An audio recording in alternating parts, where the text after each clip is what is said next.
हरे कृष्णा। तो आज हम भगवत गीता की भूमिका के विषय में जानेंगे और उसके पश्चात प्रतिदिन हम भगवत गीता का एक श्लोक अर्थ से जानेंगे और उसे कंठस्थ करेंगे।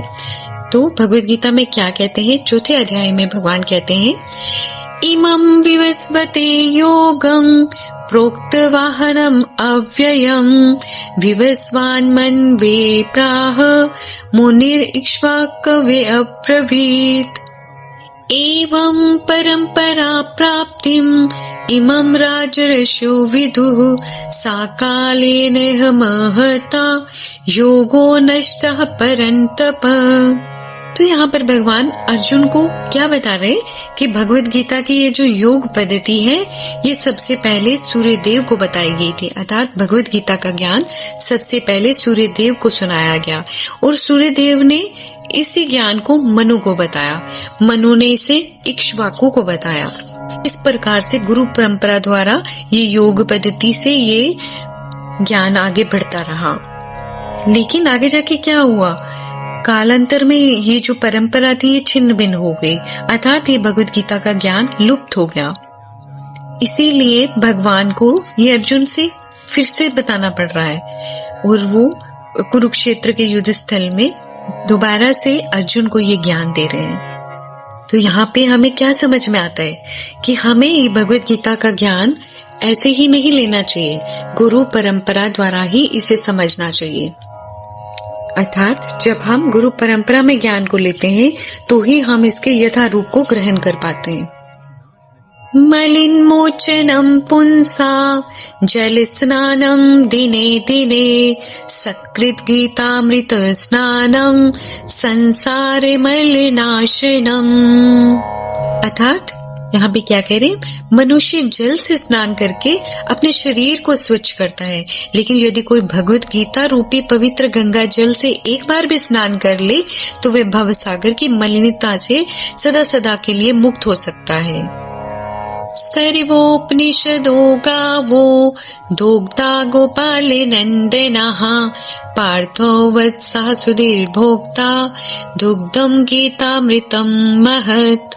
अर्थात भगवत गीता समस्त उपनिषदों का सार है और इसको गाय के तुल्य बताया गया है और ग्वाल बाल के रूप में भगवान श्री कृष्ण को बताया है जो इसका दोहन कर रहे हैं।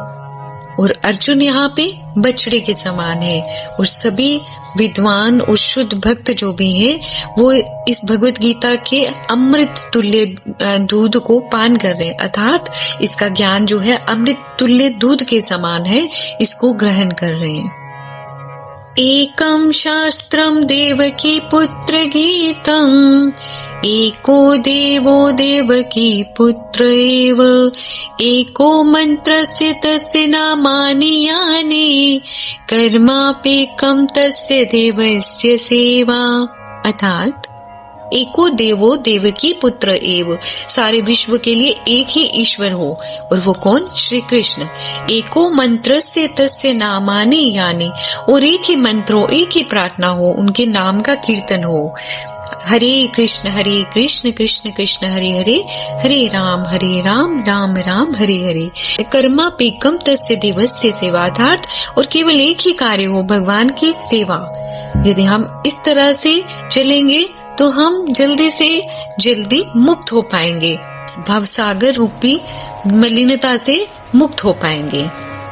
भगवत गीता के 5 प्रमुख विषय हैं: भगवान, जीव, प्रकृति, काल और कर्म। इसमें हमें समझ में आता है कि भगवान क्या है, जीव क्या है, प्रकृति क्या है, काल क्या है। ये जो 4 विषय हैं, पहले 4 विषय ये नित्य हैं और कर्म क्या है? कर्म अनित्य है। पूज्यपाद सुंदर गोपाल प्रभु जी बताते हैं कि एक बार मठ में रहते हुए एक उनके कोई गुरुबाई हैं जो पथभ्रष्ट हो गए, लेकिन कुछ समय के बाद उनको बहुत पश्चाताप होने लगा और इतना पश्चाताप हुआ कि वो आत्महत्या तक करने के लिए तैयार थे।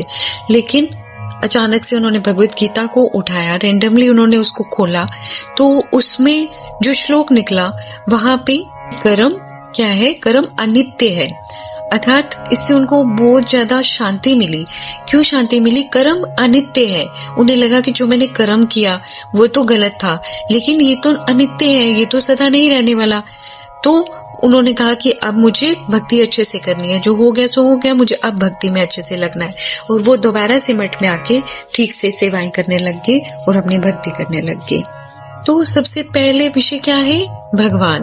भगवान खुद कहते हैं, अहम सर्वस्य प्रभवो मतः सर्वं प्रवर्तते इति मत्वा भजन्ते माम बुधा भाव समन्वितः।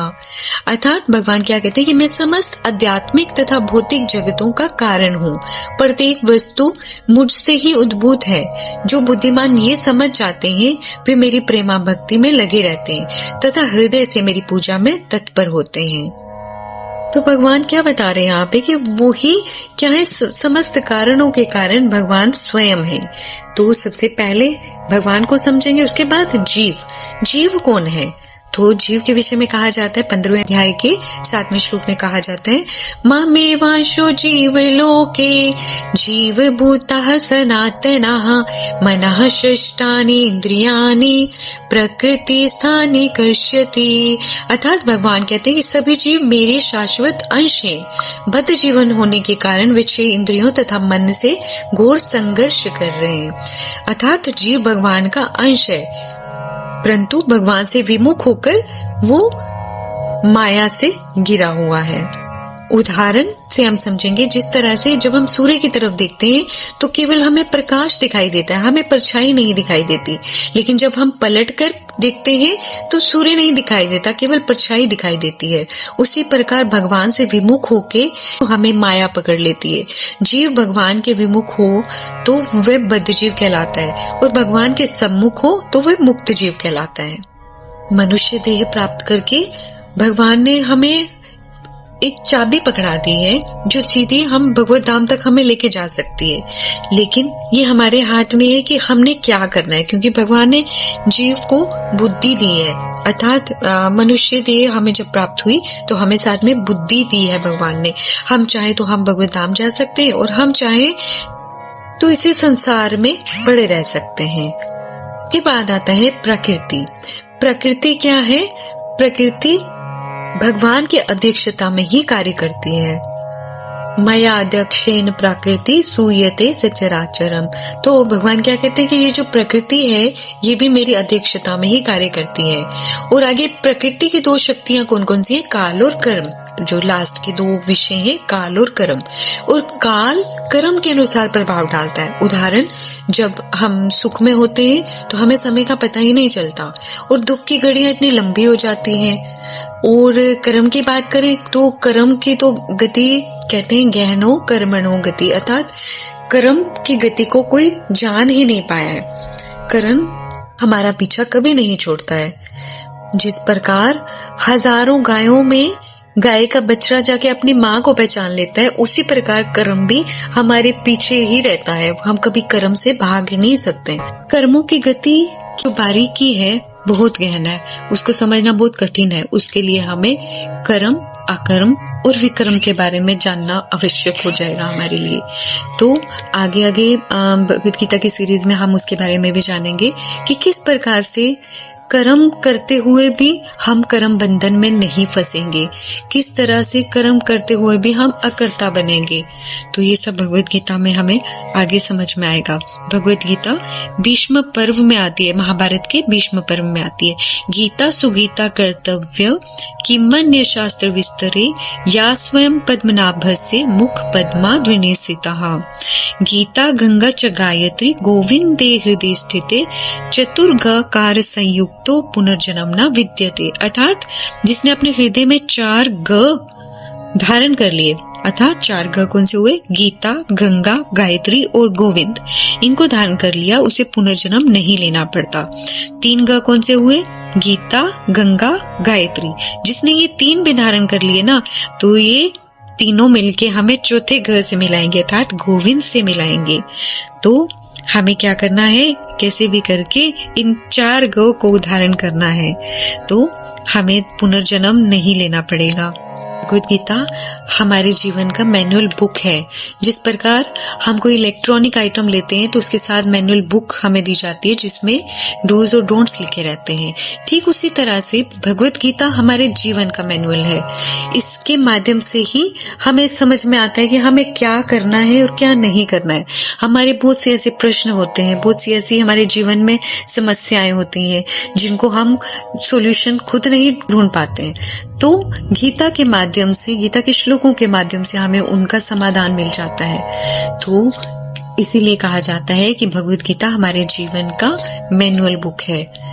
और सबसे बड़ी बात, भगवद गीता को स्वयं भगवान श्री कृष्ण ने बोला है, उनके मुख से निकली हुई है, तभी तो इसको गीता बोला गया, अर्थात गीत।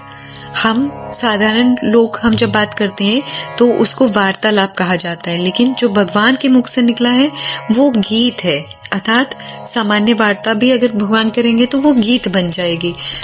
जगत में जो लोग होते हैं अपनी टेंशन को दूर करने के लिए गीत सुनते हैं ना, कभी बॉलीवुड गीत सुन लिए, कभी यहाँ वहाँ, है ना, कुछ भी सुन लिया।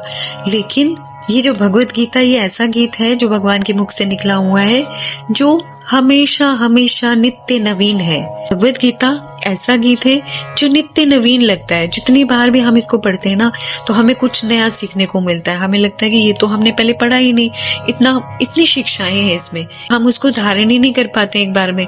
बार बार जब भी हम पढ़ेंगे उतनी बार हमें कुछ नया मिलेगा। इतना सुंदर भगवान के मुख से निकला हुआ ये गीत है। आज इतना ही, बाकी कल भूमिका पार्ट 2 हम सुनेंगे, जिसमें हम और भी विस्तार से समझेंगे भगवद गीता के बारे में। हरे कृष्णा, हरि हरि बोल।